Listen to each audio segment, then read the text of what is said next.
Alors, ce fameux roi Arthur, un mythe ou une légende? Quelle différence?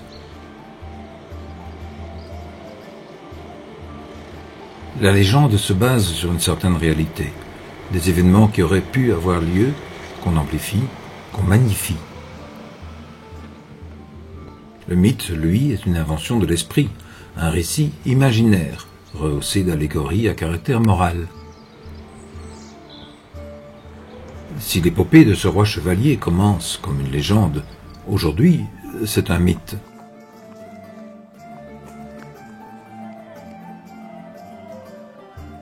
Dans un Moyen-Âge guerrier, les premiers chroniqueurs situent l'histoire d'Arthur entre les 5e et 6e siècles. Ils s'inspirent à la fois de traditions orales et de l'histoire de roitelets ou de seigneurs ayant réellement combattu les anglo-saxons. Peut-être même y avait-il un Arthur parmi eux. Dans le but avoué du tourisme, la petite comme la Grande-Bretagne se partagent, avec plus ou moins de succès, les lieux du cycle arthurien.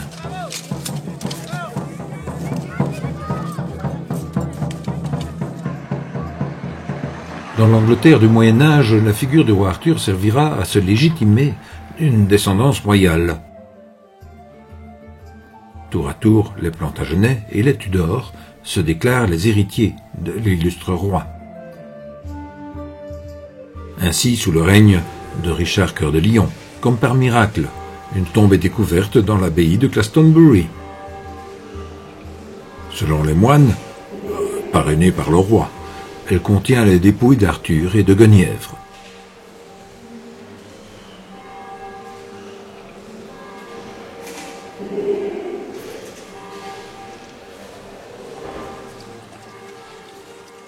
Glastonbury est le premier centre chrétien de Grande-Bretagne. Il est lié à Joseph d'Arimathie, oncle de Jésus, venu de Palestine pour y cacher, dans ce puits, le célèbre Saint Graal. Ce qui démontre la christianisation du mythe au Moyen-Âge.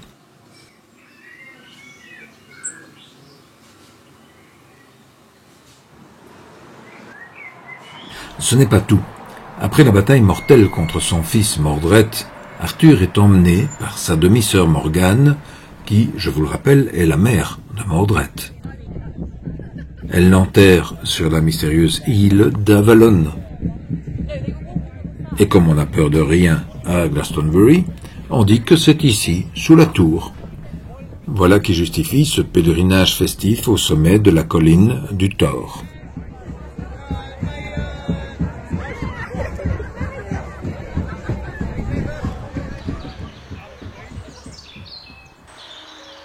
Passons du côté français, en Petite-Bretagne, dans la forêt de Paimpont, devenue Brocéliande, bien que cela soit historiquement contesté. Une belle forêt d'arbres vénérables et tourmentés, qui plongent leurs racines dans le monde invisible de la légende. Une forêt habitée de fées, de corrigans et de farfadets, que seul aperçoit celui qui vénère la magie des bois.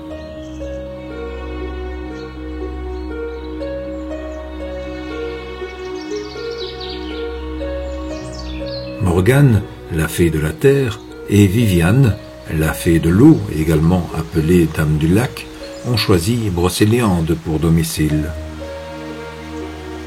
Morgane, près de l'arbre d'or et du Val sans retour. Viviane a installé son palais dans l'étang du château de Compère. Ici, le jeune Arthur s'empare de l'épée Excalibur, scellée dans un rocher que lui indique la fée. Bon, j'ai bien essayé, mais je ne serai jamais le successeur d'Arthur. Brocéliande est la forêt idéale pour une traduction en mode touristique du cycle arthurien.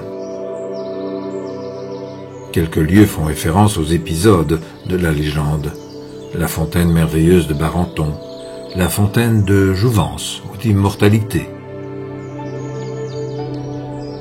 la tombe de Merlin, alors que ce dernier est en principe toujours vivant, retenu prisonnier par la fée Viviane.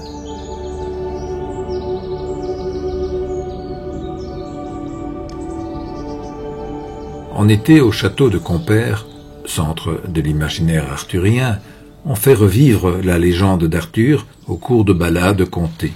La légende arthurienne, c'est quelque chose de très très vaste, de très riche. Et pour tout aborder ensemble, on aurait besoin de jours entiers à discuter. On ne peut pas confirmer un Arthur historique. Le mieux qu'on puisse envisager, par contre, ce serait que ce personnage, il ait été créé à partir de plusieurs autres personnages réels. Vous l'avez compris, ces histoires, elles viennent de loin. Au fur et à mesure, elles ont été chantées, contées, racontées, elles se sont mélangées. Et c'est normal qu'on ne trouve pas la trace d'un seul roi Arthur. Le Graal, justement, on en parle finalement assez tard dans la légende arthurienne. C'est Chrétien III, le premier, qui va le mentionner, en racontant le conte du Graal, l'histoire de Perceval. Tout d'abord, vous connaissez sûrement la romance entre Guenièvre, la reine, et Lancelot du Lac, le plus vaillant chevalier de Camelot. Cette romance, elle va être découverte et dénoncée par Morgane, et causer beaucoup de désordre. Plaine de Salesbière va avoir lieu la plus sanglante de toutes les batailles. Aucun chevalier ne survivra. Il ne reste qu'Arthur et Mordred sur la plaine. Dans un dernier assaut, Mordred transperce Arthur de sa lance avant d'être tué par son père. Il faut revenir à Brocéliande lors de la fête d'Halloween. Pour les frissons d'usage d'un public souvent déguisé, s'anime alors un marché de la sorcière.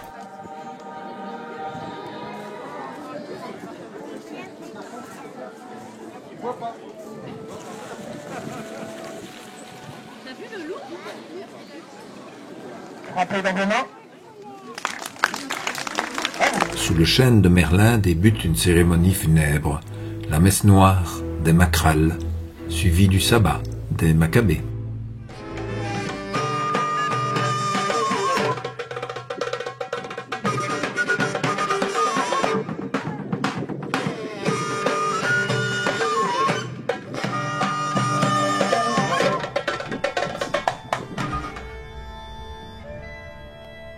À la forêt de Brocéliande, j'ai préféré celle de Welgoat.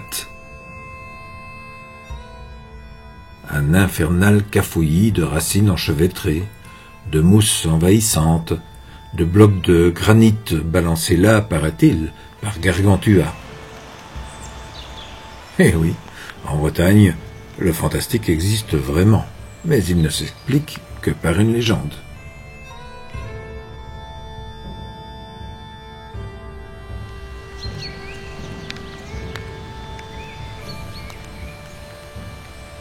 Une source mystérieuse jaillit de ce chaos, probablement l'une des fontaines enchantées des romans de la table ronde. D'ailleurs, Merlin y aurait caché un trésor. Car oui, ici aussi, les bois et les pierres nous parlent d'Arthur. Il aurait profité du labyrinthe de roches pour établir son camp et son trône. Il se serait reposé dans une grotte qui porte son nom.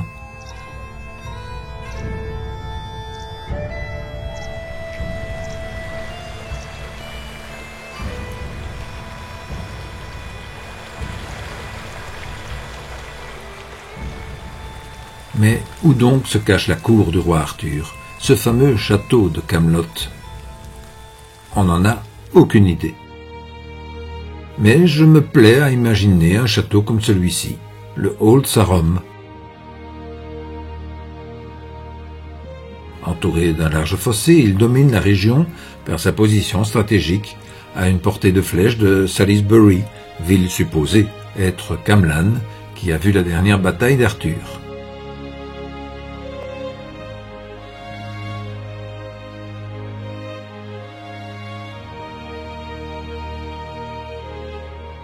Autre candidat pour Camelot, toujours en Angleterre, la Bastille de Restormel. Elle se cache au sommet d'une colline boisée, au bout d'une piste étroite, qui n'accueille pas beaucoup de visiteurs.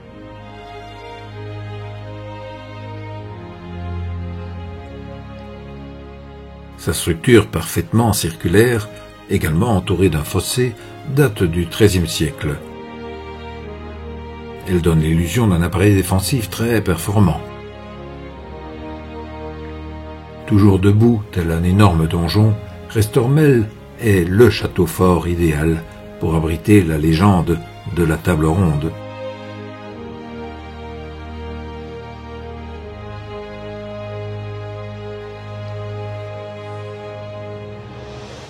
Winchester fut jadis capitale d'Angleterre.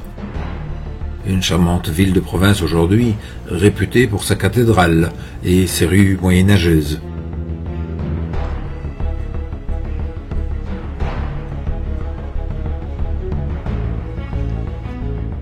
Mais j'ai choisi Winchester car elle détient cette mythique table ronde. En réalité, un fac-similé commandé par Henri VIII. Ce roi mégalomane à l'excès s'est fait représenter tout en haut, à la place d'Arthur.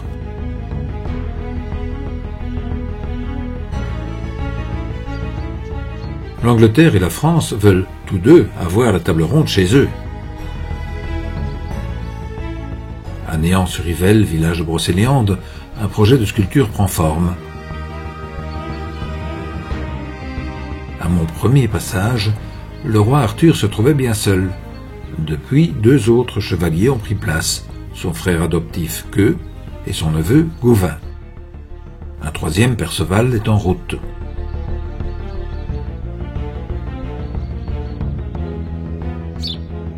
Quand ils seront 12 à table, le Graal s'installera au centre. Est-ce à dire que maintenant la quête est terminée ?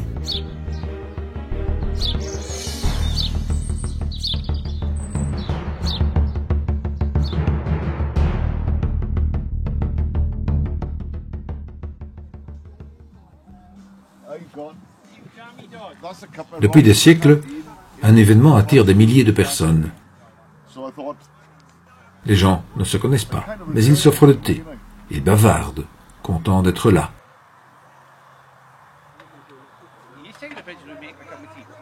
Alex, l'Écossais, sort sa cornemuse.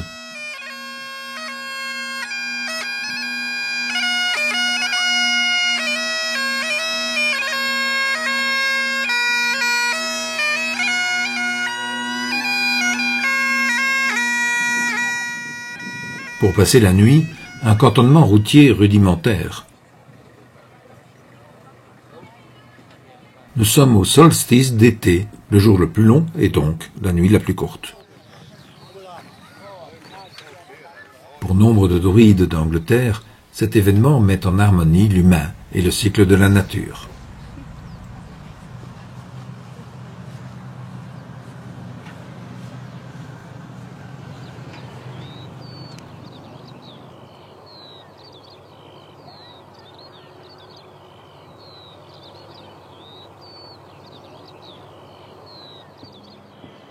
Ce 21 juin, le soleil est attendu pour 4h49, mais la brume matinale prolonge l'inquiétude. Va-t-il enfin se montrer ?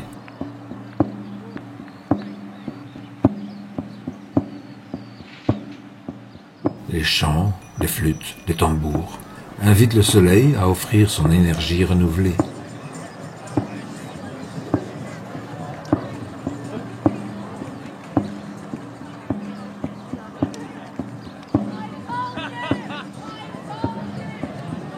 Une fois qu'il prend sa place, l'allégresse éclate. On se souhaite « Happy Solstice », comme on dit « Joyeux Noël ».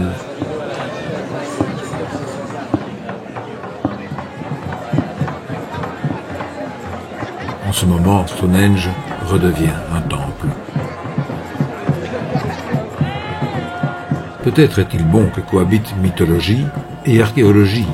Chacune possède son approche. La première, spéculative et légendaire, la seconde, rationnelle et scientifique. Mais les deux concourent à s'intéresser au passé, à initier la recherche, à préserver les sites.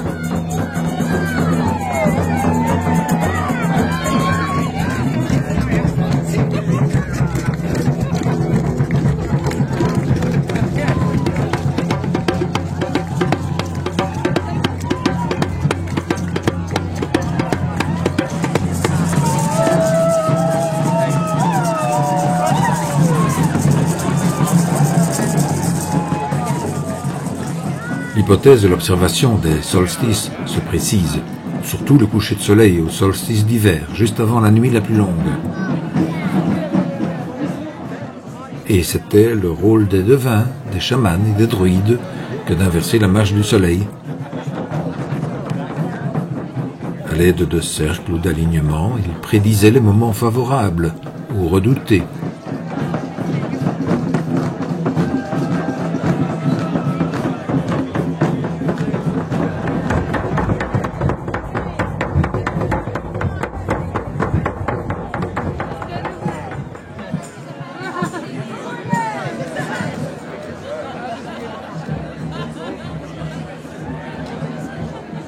D'aucuns entrent en communication avec la pierre, des embrassades pour se recharger en énergie. Toucher cette pierre procure le sentiment de s'intégrer à l'histoire humaine.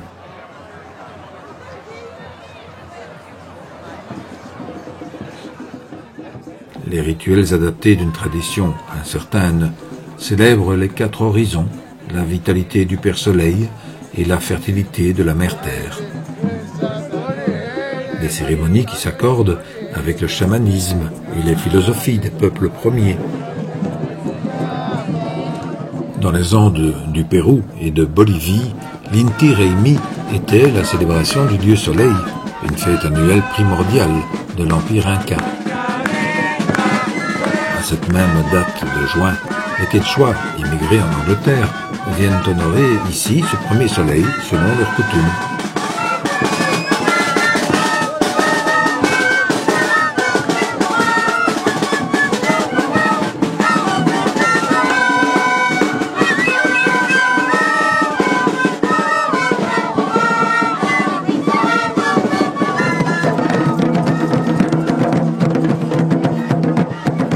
De nos jours, Stonehenge est un site majeur pour le néo-druidisme, une spiritualité d'inspiration celtique, mais qui en réalité plonge ses racines bien au-delà du néolithique, dès le moment où Homo sapiens interprète son univers.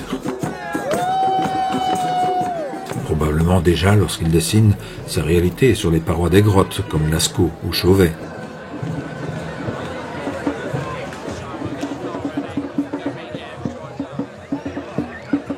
Le druidisme moderne promeut l'harmonie entre l'homme et les forces de l'univers, une conception du monde pour laquelle la terre est sacrée, digne d'être vénérée, qui se soucie de la place de l'homme dans la nature et non de son exploitation.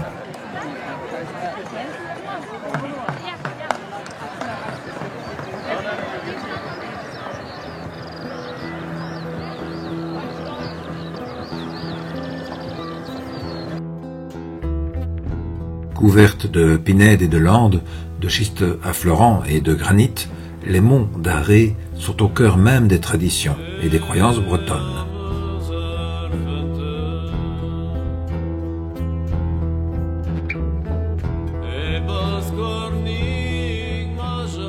Au bord du lac Saint-Michel, j'ai reçu l'autorisation d'assister et de filmer la célébration du Even ou Samhain. Le Samhain, le nouvel an celtique, début novembre. Il annonce les mois sombres durant lesquels la terre se repose.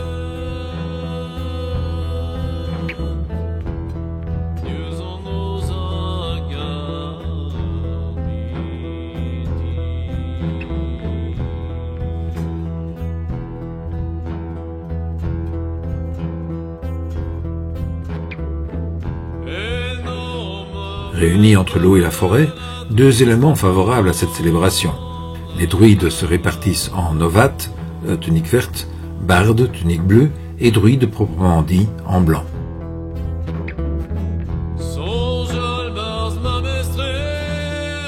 Père Vary Carlock, grand druide de la Gorsette, ou fraternité des druides de Bretagne, préside une liturgie plus philosophique que religieuse.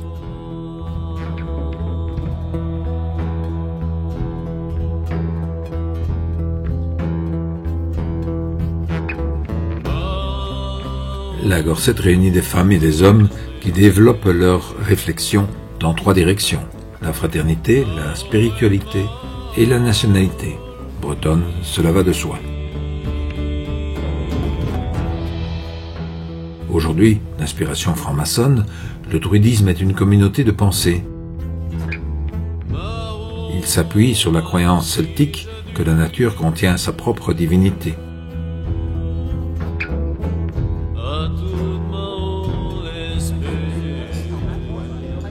La célébration du Samin se termine par un repas partagé. Ce druidisme moderne, à la fois anticlérical et humaniste, n'a rien d'une secte. Il se rattache à aucune obédience ni religion. Chaque druide conserve sa liberté de pensée et de croyance, mais tous se rattachent à la tradition celtique. Elle est à la fois l'origine, la racine et la filiation. Comme le chêne, l'homme a besoin de racines pour se former et grandir.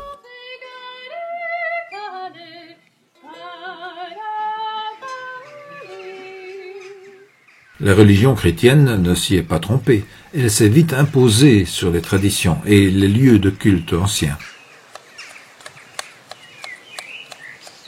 Le solstice d'été, devenu la Saint-Jean, se fête assez étrangement dans l'église d'Avebury, dédiée à Saint-Jacques, lieu de départ pour Compostelle. Avebury, c'est ce village entouré d'un cercle de menhirs au nord de Stonehenge.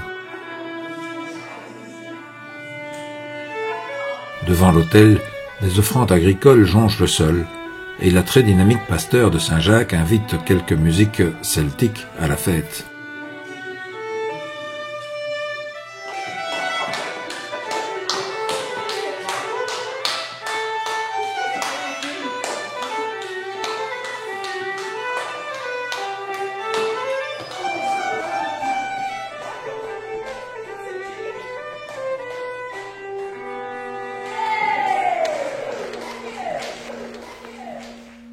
Tugène, ou Tuyan, est un saint breton semi-légendaire du Ve siècle. Sa chapelle compta jusqu'à 7 pardons dans l'année. Mais, un saint misogyne, il déclara qu'il valait mieux mener une bande de chiens enragés que de garder une seule femme. Et du coup, on en fit le saint protecteur contre la rage.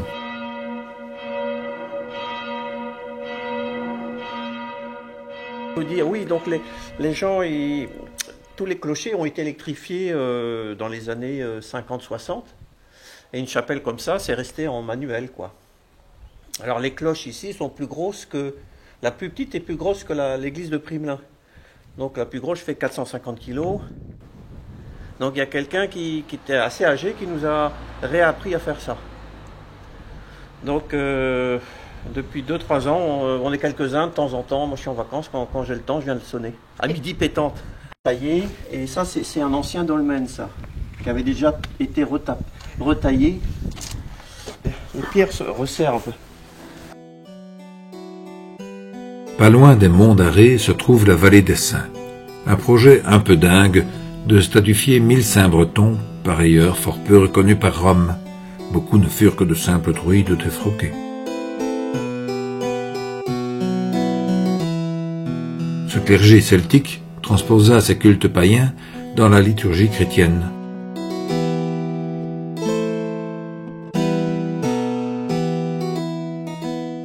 Sont apparus aussi ces fameux pardons de Bretagne, des fêtes votives entre sacrés et profanes qui offrent une remise de peine conséquente au purgatoire.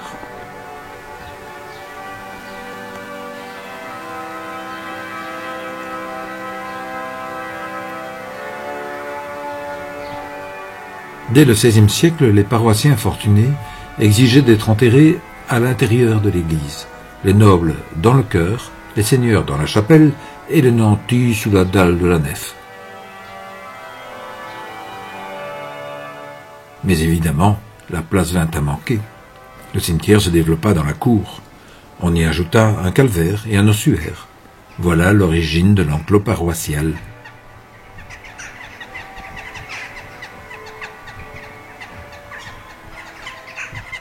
Avec sa riche décoration, il témoignait à la fois de la piété et de la prospérité du Finistère.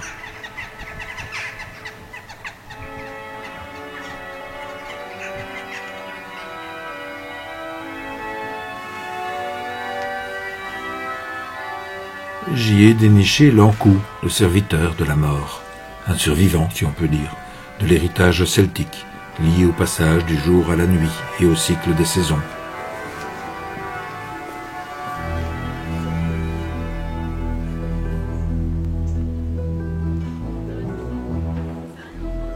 Devenu agriculteur au néolithique, l'homme a appris à vivre dans ce cycle des saisons. Son travail se fonde sur les liens entre la terre et le soleil. Tout naturellement, il accorde ses fêtes au cycle productif de la terre. Des traditions qui perdurent de nos jours, qui ponctuent un calendrier religieux. Pâques, Noël, Chandeleur, Carnaval, Saint-Jean, la Toussaint. Ces festivités plantent leurs racines dans les solstices, équinoxes et tous les cycles agraires associés.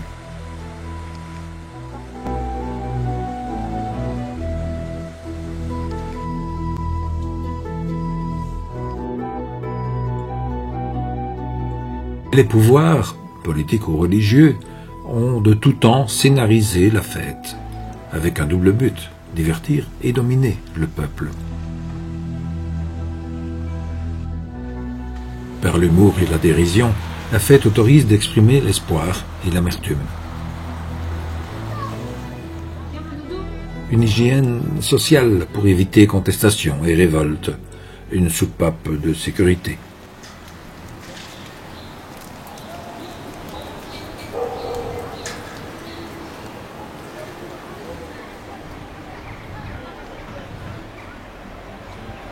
Cependant, fêtes et folklore servent également à dynamiser une conscience collective, une identité culturelle.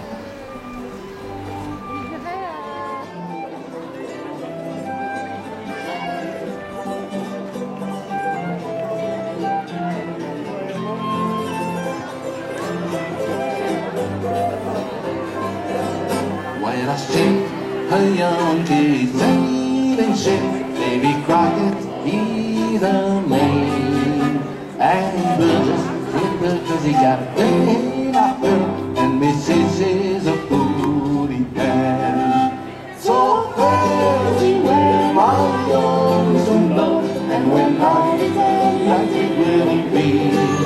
It's now late, I feel a booty please me, my darling, when I think of thee. Surnommée la cité de la sardine, ses conserveries ont assuré sa prospérité. Douarnenez possède 3 ports, de pêche, de plaisance et le port musée. Ce dernier raconte l'aventure maritime aux diverses époques de la navigation. Ici, on attrape très tôt le pied marin.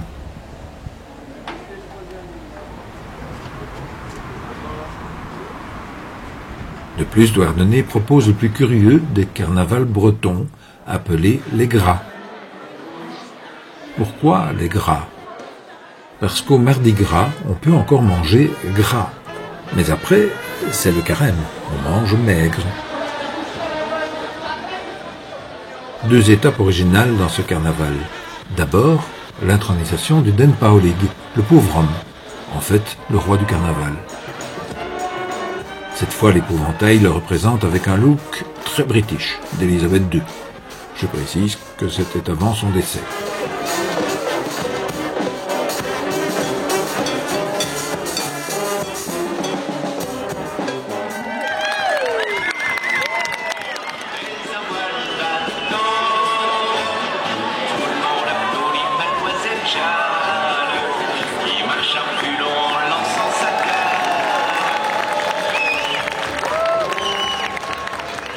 L'autre moment fort, les noces des gras, des mariages 100% masculins, des couples d'hommes déguisés, unis pour le meilleur et pour le rire.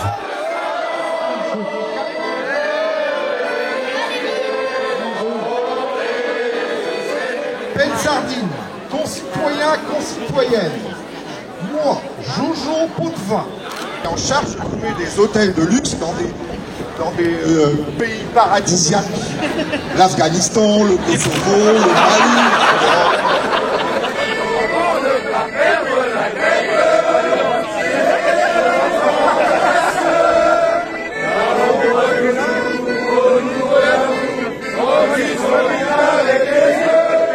Les restrictions de la période Covid, ça suffit. On a troqué les masques sanitaires pour des masques plus cocasses. Une édition double gras. Il faut que tu tiennes debout. On roule un palot là-dedans.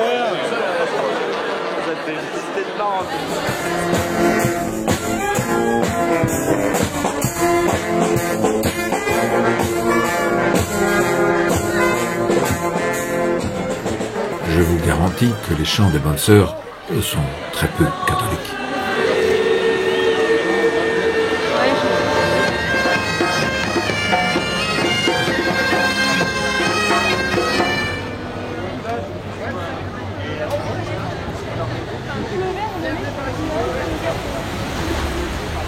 Autre festivité, cette fois à Vannes, dans le Morbihan, le 15 août.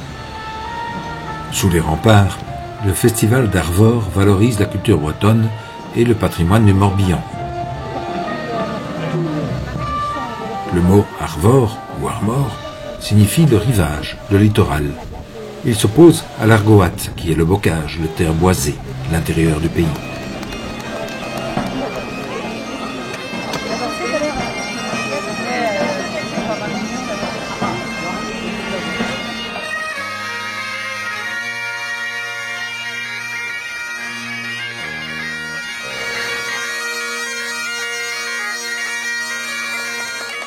Les candidates au titre de reine d'Arvor se présentent en costume, chaque candidate accompagnée d'un garçon d'honneur.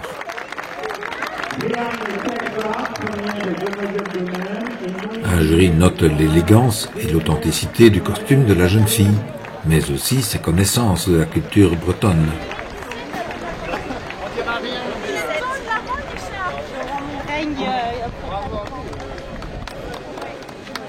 En guest, nous avons la demoiselle d'honneur 2017 qui fait partie de la commission.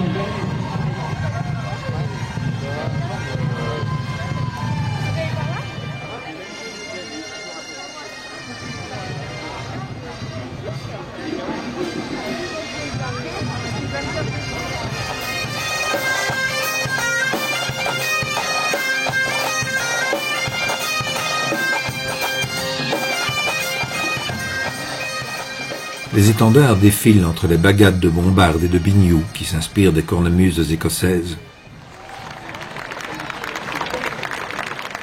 Parmi les drapeaux, celui de Nantes, car pour les Bretons, la Loire-Atlantique est de Bretagne.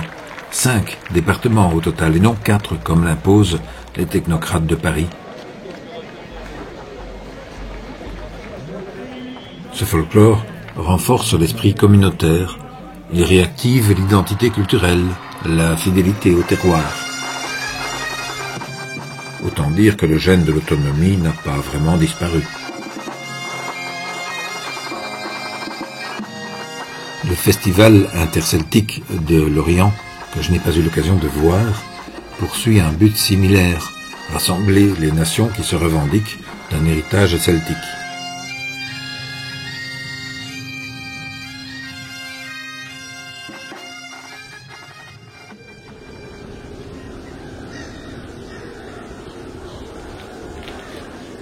Pour me faire une idée du caractère breton, en dehors du folklore, je rencontre Yannick, un ostréiculteur et poète engagé. Et voilà pour vous. Magnifique. Bonne dégustation. Merci.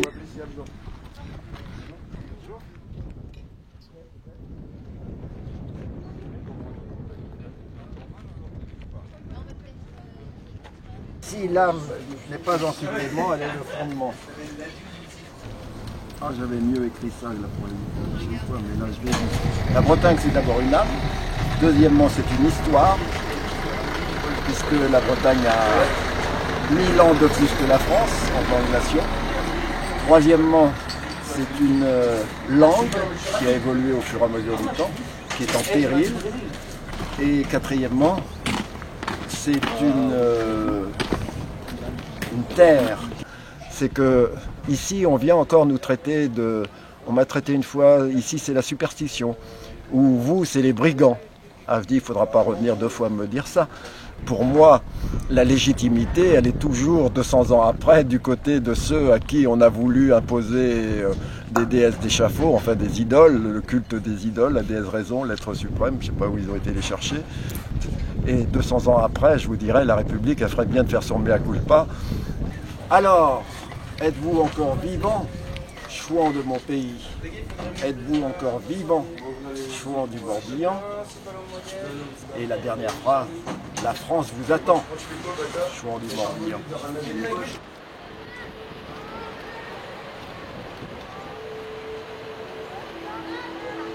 La richesse d'un peuple se distingue dans ses symboles identitaires, ses origines, sa langue, son cadre territorial, son histoire, ses traditions, sans oublier ses mythes et ses légendes.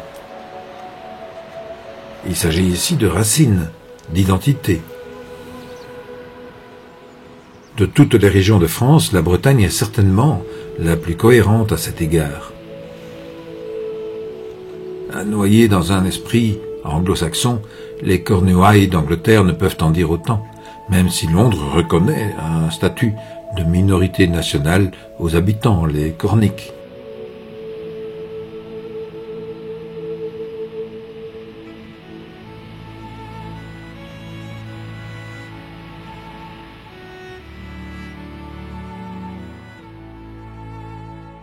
Ces deux régions, séparées d'un petit bras de mer, se sont partagées la même culture des mégalithes et la même légende d'un grand chef guerrier, raison pour laquelle j'ai choisi de remonter d'abord au néolithique. Une période qui a scellé le devenir d'Homo sapiens, qui a permis l'évolution vers le modèle économique actuel, jusqu'à la façon de se nourrir, de posséder, de vivre entre nous, notre forme de société, notre relation à la nature, notre gestion de la planète.